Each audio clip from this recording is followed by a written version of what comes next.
बात करती हूँ यूपीपीसीएस जीएस के फिफ्थ पेपर के, और ये सेकंड पार्ट है। अभी मैंने एक वीडियो अपलोड किया है, आप जाकर देख सकते हैं, और ये दूसरा पार्ट मैं बना रही हूँ। अब आगे की गुड गवर्नेंस के आगे की बात करती हूँ, तो सबसे पहले तो जरूरी जो रिलेटेड इश्यूज जो है, issue related to UP security, तो ये बहुत ज्यादा इंपॉर्टेंट शायद नहीं है, क्योंकि इससे रिलेटेड और चीजें हमें पढ़नी है, तो बहुत ज्यादा इंपॉर्टेंट नहीं है। लॉ एंड ऑर्डर भी नहीं पूछेगा, मेडिकल हेल्थ। सबसे जो ज्यादा जरूरी है, जिसको मैं टॉप पे रखना चाहती हूँ, contribution to the development of India. UP का क्या कंट्रीब्यूशन है हमारे इंडिया के डेवलपमेंट के कॉन्टेक्स्ट में, ये बहुत इंपॉर्टेंट है। और इसके लिए आप जितना अच्छा मटेरियल, जितना इनरिच मटेरियल हो सकता है, आप जरूर देख लेंगे। जो भी @75 की एक आई थी नीति आयोग की, उस रिपोर्ट में भी अगर शायद दिया होगा, तो वहां से भी आप यूपी के कॉन्टेक्स्ट में निकालेंगे। और उसके बाद जो एलोकेशन होता है, फंड एलोकेशन, उसको भी देखेंगे, सेंटर से जो होता है स्टेट को। और स्टेट का परफॉर्मेंस एक साल या एक साल का सिर्फ नहीं पूछा जा रहा है आपसे, आप पिछले 5-6 सालों का एक ओवरऑल पूरा ओवरऑल व्यू देखेंगे कि क्या है परफॉर्मेंस इंडेक्स में, क्या है इसका परफॉर्मेंस, कैसा है एसडीजी में परफॉर्मेंस कैसा है, पर कैपिटा इनकम कैसा है एसडीजी में परफॉर्मेंस की सारे जितने 17 पैरामीटर्स हैं, उसमें क्या स्थिति है यूपी की। और सबसे इंपॉर्टेंट है कि पर कैपिटा इनकम की दिखाते समय आपको डीजीपी का जीडीपी का आपको साइज भी बताना है, कितना ग्रोथ है, कितना हर सेक्टोरियल ग्रोथ आपको दिखाना है। प्राइमरी सेक्टर में कितना ग्रोथ है, सेकेंडरी में है, टर्सरी में कितना ग्रोथ है, और उससे भी सबसे ज्यादा ये जरूरी दिखाने के, और इंडिया के कॉन्टेक्स्ट में कितना कंट्रीब्यूट करता है, हर चीज को दिखाना है आपको। इकोनॉमिक अलग दिखाए, एग्रीकल्चर के पर्सपेक्टिव से आपको अलग दिखाना है, कैटल्स की अगर दिखाना है, एनिमल हस्बेंड्री की अगर देखते हैं, और ये भी दिखाना है कि मिल्क प्रोडक्शन में इंडिया में नंबर 1 है यूपी। ठीक है, ये सारी चीजों को आपको दिखाना है। आपको फ्रूट वेजिटेबल्स प्रोडक्शन में नंबर 1 है, आपको गन्ने के प्रोडक्शन में नंबर 1 है, गेहूं के प्रोडक्शन में नंबर 1 है। तो जितनी ऐसी चीजें हैं, आपको आलू के प्रोडक्शन में नंबर 1 है, तो आपको इन चीजों को दिखाना है। ठीक है, मिनरल्स की तो कोई बात नहीं, मिनरल्स का बहुत सिर्फ कोयला का एक क्षेत्र है जो भी, हालांकि गोल्ड भी मिला है, सोनभद्र के आसपास से गोल्ड का बहुत बड़ा एरिया कुछ साल पहले डिफाइन किया मिला है, वहां पे आइडेंटिफाई किया गया है, तो वो देख लेंगे। अदरवाइज आपकी कोल मेन तो कोलभद्र है, सोनभद्र के आसपास, तो वो दिखा लेंगे। और हर सेक्टर में आपको दिखाना, हर एरिया में आपको दिखाना है कि यूपी का कंट्रीब्यूशन कितना है इंडिया के डेवलपमेंट के कॉन्टेक्स्ट में। और इसमें आपको आप मान के चलिए कि अगर अच्छे से आपने नोट्स प्रिपेयर कर लिया, मैं कोशिश करूंगी कैसे एक नोट्स आपको बना के प्रोवाइड कराऊं, तो अगर इसका नोट्स आपने प्रिपेयर कर लिया तो इसमें बहुत अच्छे मार्क्स मिलेंगे, सबसे अच्छे शायद मार्क्स और मिलेंगे। और इसको जरूरी इसलिए भी है कि कोई भी आप क्वेश्चन लिखेंगे, ठीक है, डेवलपमेंटल कॉन्टेक्स्ट में, तो आपको यहाँ से आंसर लेना है। मटेरियल एक बार आपका तैयार हो जाएगा तो आपके लिए इजी होगा, वो चीज याद हो जाएंगी आपको। वहां से आप थोड़ा से आप अपने आंसर से इंफॉर्मेशन को लेंगे और इनरिच करेंगे। और इसके लिए ज्यादा जरूरी है कि बजट को सबसे अच्छे समझेंगे, बजट से भी ज्यादा इसमें जरूरी है इकोनॉमिक सर्वे। ठीक है, स्टेट का क्या परफॉर्मेंस है, तो ये सारा चीजों को देखेंगे। आपके पास रोडवेज की क्या स्थिति है, पोर्ट्स तो है नहीं, तो रोडवेज में क्या स्थिति है, गति शक्ति में इसकी परफॉर्मेंस क्या है, गति शक्ति आपको पता है, ठीक है, किस लिए इंफ्रास्ट्रक्चर डेवलपमेंट के लिए, इसमें स्थिति क्या है यूपी की, सारी चीजों को आप देखेंगे। रोडवेज वगैरह सब कुछ देखने के बाद आपको लॉजिस्टिक अप्रोच दिखाएंगे कि लॉजिस्टिक में क्या कंडीशन है। ठीक है, कॉरिडोर्स है जो वो फ्रेट कॉरिडोर जो है, यहाँ से जब जाता है दादरी से भी एक जाता है, तो वो सब सारी चीजें आपको एक जगह दिखानी पड़ेंगी। ठीक है, तो उसको बहुत अच्छे से आप प्रिपेयर कर लेंगे। बहुत इंपॉर्टेंट है, नंबर 1 पे यही है। उसके बाद आते हैं करंट अफेयर से रिलेटेड, जब उस समय की चीजें आएंगी तो आपको, लेकिन इससे क्या पूछा जा सकता है कहना बहुत मुश्किल है। मुझे लग रहा है कि जितनी आप चीजें पढ़ लेंगे उससे ज्यादा जाएगा नहीं। ठीक है, इम्प्लीमेंट अब अगेन एक बहुत इंपॉर्टेंट है, मैंने हर वीडियो में शायद ये बताया है कि आप कहीं के भी स्टेट पीसीएस का एग्जाम दे रहे हो या फिर आप यूपीएससी दे रहे हो, आपको सबसे पहले स्कीम्स जो इम्पोर्टेंट है सेंट्रल गवर्नमेंट की, और अगर स्टेट के दे रहे हैं तो सेंट्रल गवर्नमेंट प्लस उस स्टेट के रिगार्डिंग जो भी स्कीम्स है, इंपॉर्टेंट फ्लैगशिप प्रोग्राम्स या स्कीम्स, उसको आप जरूर बिल्कुल आप रट के आपके पास होना चाहिए वो एक एक।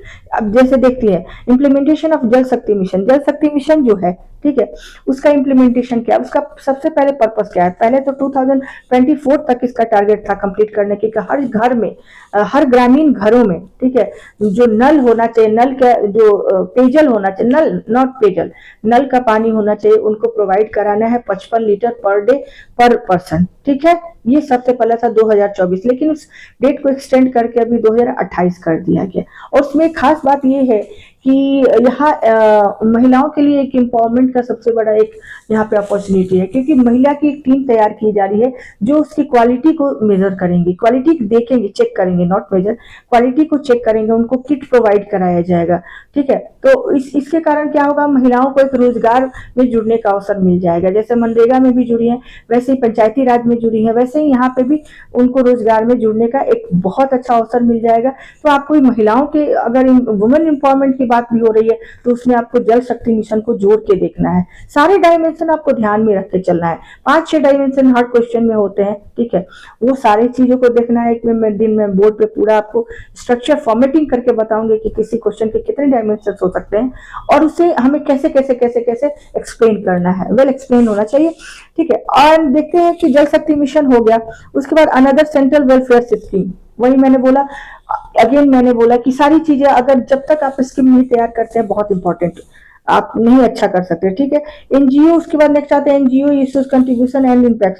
टूरिज्म जरूर पूछ सकता है, ठीक है, टूरिज्म पहले से भी यूपी में बहुत अच्छा है, आज भी यूपी में। और जब भी टूरिज्म की बात करते हैं, अगर पूछते हैं कि गवर्नमेंट ने उसके लिए क्या क्या किया है, तो एक जगह आप जरूर देंगे कि यूपी में एंटरटेनमेंट टैक्स जो होता है मूवीज पे, वो काफी कम है। इसलिए देखते हैं कि बहुत ज्यादा आजकल एक ट्रेंड बना हुआ है कुछ सालों से, पहले भी था हालांकि, लेकिन चूंकि टैक्स ज्यादा था इसलिए वो ट्रेंड बहुत अच्छा स्पीड नहीं था, लेकिन अभी काफी स्पीड अप हो गया है कि एक ट्रेंड है कि यूपी में बहुत सारी जितनी मूवीज बनती है उसमें मैक्सिमम की जो शूटिंग होती है वो यूपी में लोकेशन कहीं ना कहीं से जरूर लिया जाता है, ठीक है। तो क्योंकि इंटरटेनमेंट टैक्स का होता है यहाँ पे काफी कम है, तो वो उसमें आपको ऐड करना है। अब देखते हैं कि क्या क्या इनोवेशन है, फिर अगेन वही चीज, तो इसमें आईटी सेक्टर भी इनोवेशन में जुड़ जाएगा, ठीक है। और एक जगह मैं भूल गई हूँ आपसे, आईटी की जो बात हो रही थी सिक्योरिटी की, तो वहाँ यूपी में 2 मेन चैलेंजेस है, एक तो साइबर क्राइम है, सबको पता है, और दूसरा जो है डिजिटल अरेस्ट के मामले में यूपी बहुत बहुत ज्यादा, यूपी में डिजिटल अरेस्ट के मामले आते हैं सामने, तो इन चीजों को देख लेंगे। तो इम्फेसिस ऑन इनोवेशन जितने वेरियस फील्ड से इन यूपी, तो इसमें कुछ आप ऐसा स्पेसिफिक कोई नहीं आप टॉपिक ले सकते हैं कि इसमें क्या हुआ, हाँ इकोनॉमिकली आप दिखा सकते हैं, या फिर आईटी सेक्टर के मामले में आप दिखा सकते हैं कि कितना इनोवेशन हुआ है, ठीक है। इंफ्रास्ट्रक्चर दिखा सकते हैं, रोड ट्रांसपोर्टेशन दिखा सकते हैं, employment generation and social economy, ये अगेन इंपॉर्टेंट है। एम्प्लॉयमेंट जनरेशन की क्या कंडीशन है, कितना एम्प्लॉयमेंट का आपको एनएसएसओ का डेटा देखना पड़ेगा, और नीति आयोग ने जो लेटेस्ट डेटा जारी किया वो भी आपको देखना पड़ेगा कि क्या कंडीशन है। हालांकि इंडिया के कॉन्टेक्स्ट में देखते हैं तो ड्रास्टिकली बहुत डाउन दिखाया गया है, पॉवर्टी को दिखाया गया है, और एम्प्लॉयमेंट को ऊपर दिखाया गया है, जनरेशन को। तो लेकिन आप यूपी के कॉन्टेक्स्ट में इसे अच्छे से देख लेंगे। और socio economic again very very important, जो हमने ऊपर बात की है, अब इसमें सोशियो को जोड़ दिया गया है, जितने सोशियो पैरामीटर्स हैं उनको ऐड किया गया है, क्या क्या सोशियोलॉजिकल जो पैरामीटर्स होते हैं उनको आप देख लेंगे। जैसे अभी मैंने बताया, तो उसमें जेंडर इक्वालिटी भी आ जाती है। अगर वुमेन एम्पावरमेंट की मैंने बात की कि उनको जल शक्ति मिशन से जोड़ा जा रहा है उनको, ताकि एक टीम तैयार की जा सके, एक बटालियन तैयार की जा सके जो वाटर क्वालिटी की जांच कर सकते हैं। तो यहाँ क्या दिखता है आपको, यहाँ पे उनको अपॉर्चुनिटी भी दी जा रही है, एम्प्लॉयमेंट भी जनरेट हो रहा है, जेंडर क्वालिटी भी इक्वालिटी आ रही है, और उनको सबसे बड़ी एम्पावरमेंट की बात हो रही है। तो इन सारी चीजों को कभी भी आप, मैं हमेशा एक बात कहती हूँ कि कभी भी किसी टॉपिक को आइसोलेटेड फॉर्म में तैयार ना करें, हमेशा कोशिश करें कि उसके सारे डायनेमिक से कुछ ना कुछ आप आंसर जोड़ दें।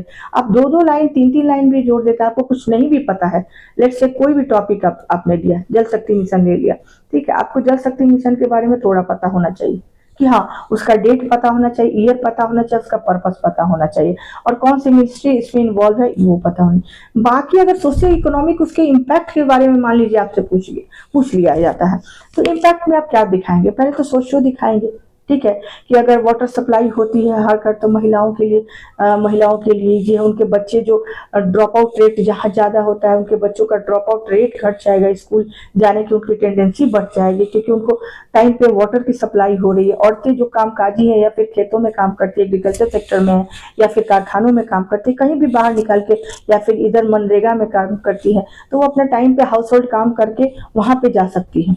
ठीक है, तो और ये जेंडर इक्वलिटी की भी यहाँ पे बात हो गई, आपको बहुत सारी चीजें हैं। तो सारी चीजों को जैसे जैसे आप कनेक्ट करेंगे तो आप एक एक आपको जितने डायनेमिक्स है आपके आंसर के क्लियर होते जाएंगे कि आपके सारे जितने पॉइंट्स हैं वो बहुत अच्छे से आप उन चीजों को वहां पे रख पा रहे हैं।